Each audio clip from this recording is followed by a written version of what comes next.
General Motors has an unspoken rule. No car they produce shall overshadow the almighty Corvette.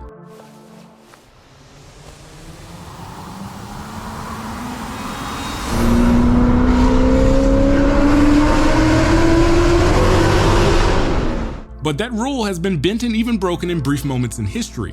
In 1987, Buick partnered with ASC McLaren to build the Grand National Experimental, a Garrett turbocharged 3.8-liter V6 with cutting-edge engine management, a menacing black silhouette, and equal performance to the Ferrari 512 TR in a straight line.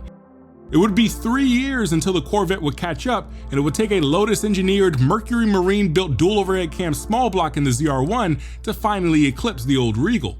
But this isn't the first instance. Once upon a time in the late 1960s, a car was so deviously conceived and bent so many rules to be created that its mere inception was the result of an Illinois dealership checking boxes that even GM was too scared to do on their own. It boasted a sinister power plant plucked from the groundbreaking McLaren M8A race car, and its exotic nature meant if the ambient temperature was near freezing, it wouldn't even start, just like every Ferrari of the time. Its most impressive attribute was its biggest hindrance, and ultimately a key part in its demise. At the end of the day, it was just a Camaro, and a fast one at that.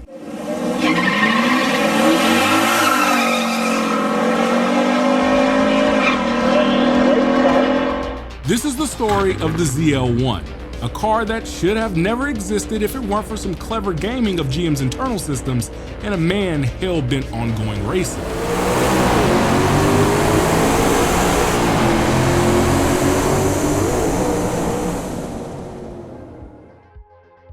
Just like this legendary car from the 60s, Opera Browser is the wolf in sheep's clothing of internet browsers. I personally use it to make these videos since it's a game changer for productivity and workflow. The groundbreaking Aria AI feature provides real-time info on names and cars you may not have heard of. For example, if I'm reading an article and I see the name Bill Grumpy Jenkins, I can get a brief synopsis of how integral he was in the pro stock racing in the 60s and his accomplishments, which helps give context to an article I'm actively reading. I personally like the Tab Islands feature, which saves me time from sorting through endless tabs as I'm building these videos and group them based on ideas, which makes them effortless for research and browsing. All my messages are easy to get to from Instagram, Facebook, WhatsApp, Telegram.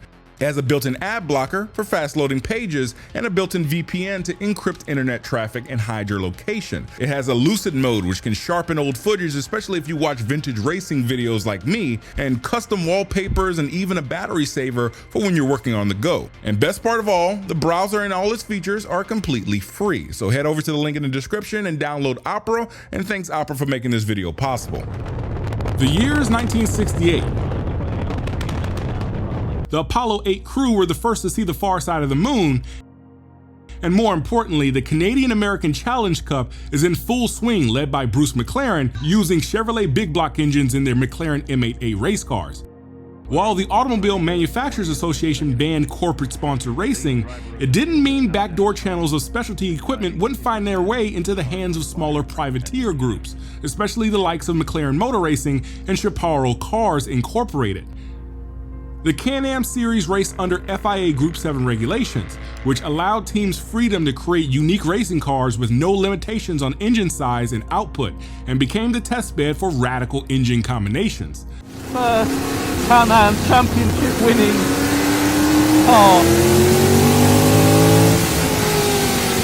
Vince Piggins, who led Chevrolet's product performance R&D, covertly fed special aluminum block 427 cubic inch V8s to Jim Hall for his Chaparral 2F and Bruce McLaren for his M8A. These new aluminum 427s differed from the readily available iron block L88s found in Corvettes, with more valve lift thanks to the new camshaft, 13-to-1 static compression, dry sump oiling, a magnesium oil pan and intake manifold, and individual throttle bodies, helping feed it to 625 horsepower and later nearing 800 horsepower.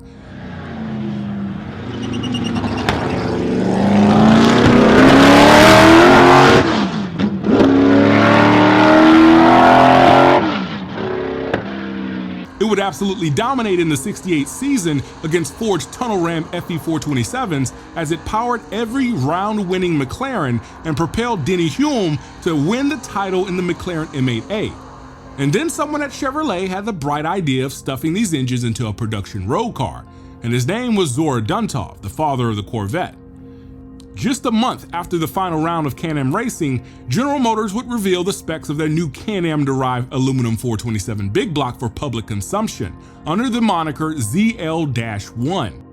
It eliminated the dry sump oiling system and added provisions for a mechanical fuel pump, steel cylinder liners that were notched to clear the enormous intake valves, circular exhaust ports to use with 2 1/8 inch headers, and redesigned intake ports and combustion chambers that promoted 30% more flow than the L88 427 thanks to less valve shrouding and increased port volume.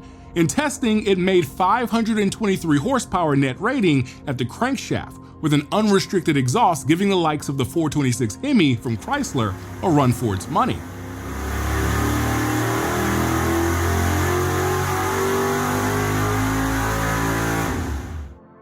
This new ZL1 engine was the most powerful production engine ever conceived through Chevrolet, and one man was hell-bent on having them on his dealer lot, and his name was Fred Gibb. Fred was a seasoned AHRA drag racer with all the right connections in GM's corporate division thanks to owning a Chevrolet dealership in La Harpe, Illinois, and he wanted to go drag racing with the new ZL1 engine, but there were two blatant issues. AHRA homologation requirements required 50 production units of an engine chassis combination be produced to qualify for stock eliminator class racing. And even worse, General Motors had a corporate policy which forbid engines larger than 400 cubic inches in non-Corvette passenger vehicles that weren't full-size, like trucks and big sedans, meaning the idea of a Camaro with a ZL1 engine was impossible. Well, unless you had access to a back channel to special order fleet vehicles known as the Central Office Production Order System. The COPO system allowed dealers to order special fleet vehicles. Let's say if a municipality wanted 20 Chevrolet Biscaynes with 396 cubic inch big blocks, turbo hydromatic 3-speed automatic transmissions, heavy-duty brakes, and painted blue with white doors for use as highway patrol vehicles, the COPO system would happily oblige. Fred Gibb would use his back channel to order 50 Camaros that started as L78 SS models, but retrofitted with the aluminum 427 ZL1 engine, a new cold air hood, heavy-duty cooling and brakes, transistor ignition, and a heat-treated 410 rear axle. The COPO 9560 was born and boasted a severely underrated 430 horsepower combined with a 3,300 pound shipping weight. And thanks to the 150 pound weight savings of the aluminum engine block, the COPO 9560 would be competitive against Chrysler's Hemis and Ford's Cobra Jet powered muscle cars of the era.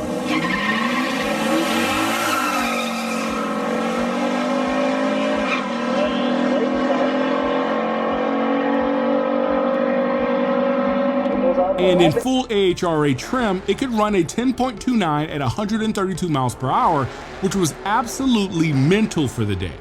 The COPO 9560 was promising on paper at least, but there was a huge problem: the price. With central office production orders of the past, the engineering costs to develop custom orders were absorbed by General Motors, but for the COPO 9560, it was tacked onto the price of the ZL1, adding $4,160 to the sticker price, or equivalent to a high-option Corvette. The modern interpretation of this would be a 2023 Camaro SS with a basic interior, swapped with a 755 horsepower LT5 and selling for $115,000 or as much as a C8 Z06. Sounds awesome as right? Well, potential buyers didn't think so and would much rather have the flagship Corvette. Not only did the cars not sell, the new COPO's pricing structure made Fred Gibb unable to afford the allotment of 50 cars. So Chevrolet agreed to return 37 of the ZL1 Camaros, which in transport some were stolen, stripped of their aluminum racing engines, and never seen again. The nail in the coffin was a dealer in Canonsburg, Pennsylvania, owned by an esteemed racing driver named Don Yenko, using his connections at Chevrolet to create COPO 9561, which was identical to the 9560 ZL1, but replaced the expensive ZL1 engine with an iron L72 427 and different coil springs and ignition system. It was roughly $3,600 cheaper and still created 425 horsepower and was capable of high 11-second quarter-mile times with open headers and drag slip.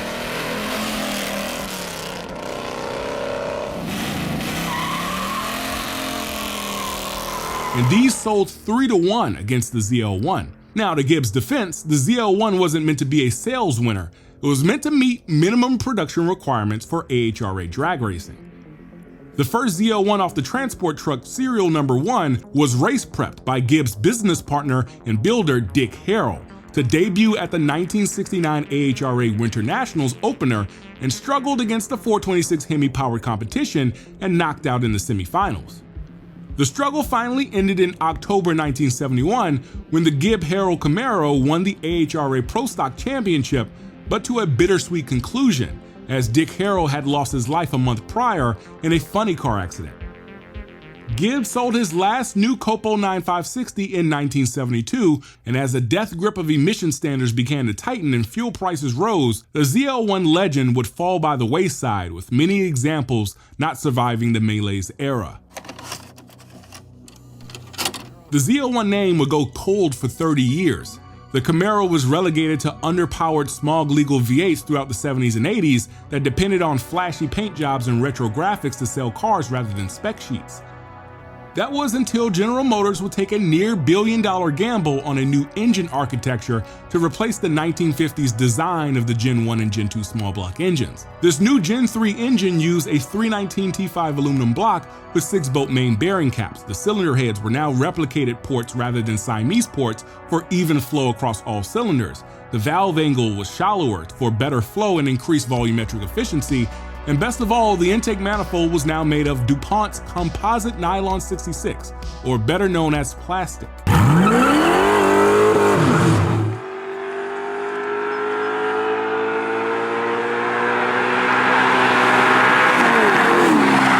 It was called the LS1 and it debuted in the 1997 C5 Corvette and then the 1998 Camaro Z28 and SS models. This new architecture would be pushed to its design limits when a Camaro enthusiast turned entrepreneur named Matt Murphy and his company GMMG, who had deep ties within General Motors, would recreate the ZL1 but on the 4th gen Camaro architecture.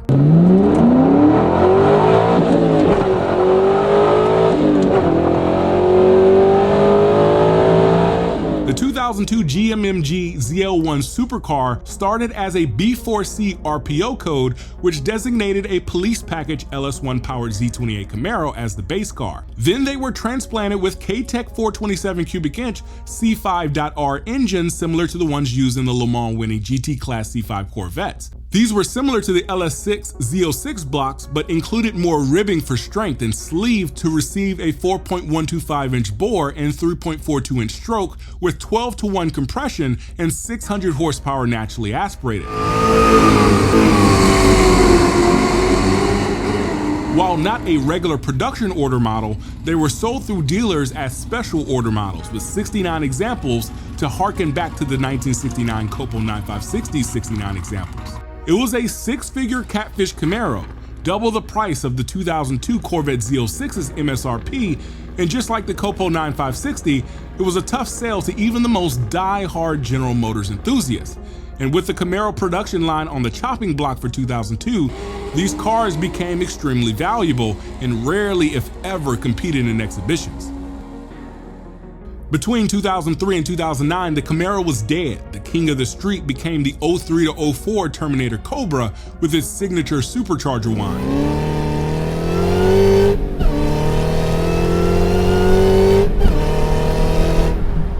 The 04 to 06 Holden Monaro, Pontiac Gran Turismo of Malagato filled the void for a couple of years, but even it too was axed. Shelby's GT500s and SRT8 Hemi Challengers rose to fame throughout 2008 to 2009, but with the announcement of a new Camaro in the air and one of the best marketing moves of all time for Chevrolet, the Transformers movie, a 5th gen ZL1 could become reality even after a company-wide bankruptcy. 2 years after the launch of the 5th gen Camaro, the ZL1 was released, and unlike the 60s Copo model and early 2000s reinterpretation, this was an RPO or regular production coming straight from the Ontario, Canada assembly plant. The 427 cubic inch Heritage was no more. It was now 376 cubic inches or 6.2 liters and accompanied with an Eaton 1.9 liter supercharger pulled from the Cadillac CTS-V.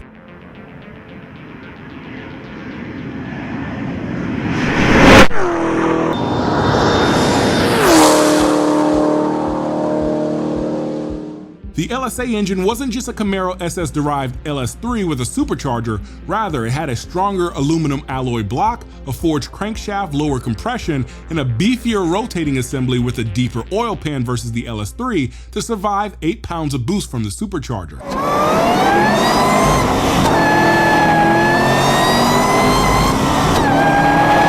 To withstand the 580 horsepower and 556 pound-feet of torque, the 6L80 6-speed automatic of the SS was replaced with a 6L90E, which had an additional clutch plate in every gear to withstand the torque, but if you're willing to spend $55,000 on the badge, you might as well get the Tremec TR6060 manual transmission.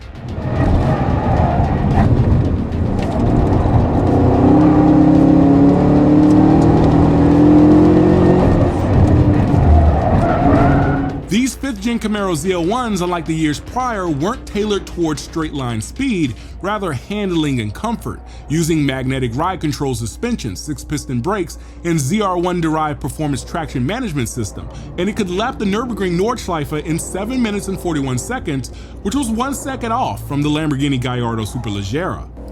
Being an RPO car, there was actual marketing and sales effort behind it, and General Motors needed to recoup their investment, so throughout its run from 2012 to 2015, they produced over 14,000 examples worldwide, or 200 times as many as the original ZL1. By 2017, the ZL1 would reach ethereal status, thanks to a new chassis, the Alpha chassis, which replaced the aging, much heavier Zeta chassis of the 5th-gen Camaro. This new ZL1 featured GM's Gen 5 engine architecture, which was an LS on steroids. The block was stronger, head bolts bigger and with more clamping force, higher compression, even shallower valve angle, and less shrouding for more intake and exhaust flow, direct injection fueling, and to top it off, the LT5 variant in the ZL1 was supercharged by a smaller but faster rotating 1.7-liter supercharger, making more boost.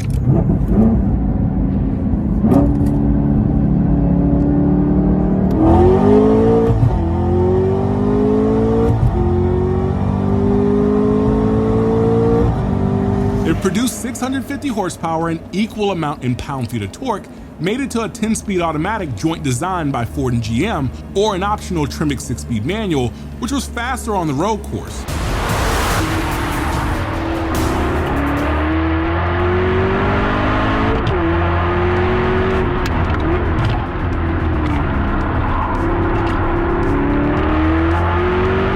It was 100% an unadulterated track weapon, which combined with the 1LE track package would set a 7-minute and 16-second Nordschleife lap time, equal to the 911 Turbo S for a third of the price. The aggressive aero, the Multimatic spool valve dampeners, and thinner glass and lightweight wheels meant the ZL1 was no longer a drag racing special. It was now an exotic killer for the blue-collar worker. The ZL1 name would have its final hurrah as the Garage 56 Le Mans concept car, which yes, it's a NASCAR Cup Series model with aerodynamic updates, but carried those 3 characters, ZL1. Today, the Camaro is in a deep sleep, with the last model to roll off the production line in December 14th of 2023.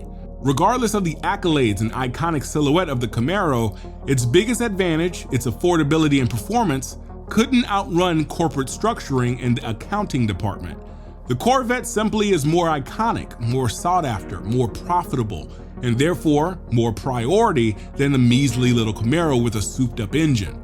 But just like Fred Gibb in 1968, the Camaro is always worth taking a gamble on because there's something special about seeing the Corvette's baby brother fill shoes it was never meant to wear, and it fits them quite nicely actually.